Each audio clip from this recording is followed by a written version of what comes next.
नमस्कार, स्वागत आहे तुमचं सर्वांचं पुन्हा एका नव्या व्हिडिओमध्ये। आता आपण चाललेलो आहोत सिद्धटेकला। सिद्धटेकच्या पायथ्यालाच ही भीमा नदी लागते। अष्टविनायकापैकी दुसरा गणपती म्हणजे सिद्धटेकचा श्री सिद्धिविनायक।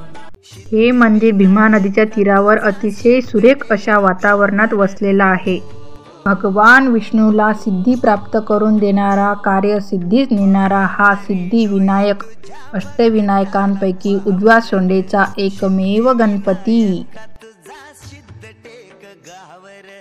या मंदिराचा गाभारा भरपूर मोठा असून इथे विविध प्रकारचे स्टॉल आणि दुकानं आहेत।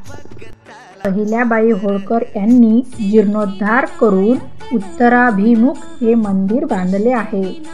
या मंदिराचा टाइम सकाळी 6ला मंदिर भक्तांसाठी खुले होते व तसेच रात्री 9 वाजता बंद होते।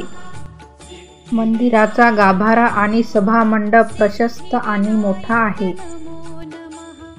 सिद्धिविनायक बाप्पाचे सिंहासन हे पाषाणाचे असून गणपतीने एक मांडी घातलेली आहे व त्यावर रिद्धी सिद्धी बसलेल्या आहेत।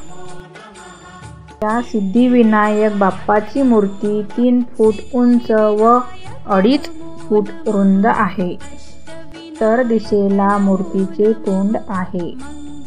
विष्णू भगवानला इथे कार्यसिद्धी प्राप्त झाली म्हणून विष्णूंनी विनायकाच्या गडकी शिळेची मूर्ती स्थापन केलेली आहे। या मंदिरात एक प्रदक्षिणा घालायला 1 किलोमीटर चालावे लागते। अहमदनगर जिल्ह्यातील कर्जत तालुक्यात हे ठिकाण असून दौंडपासून 19 किलोमीटर अंतरावर आहे। Thanks for watching.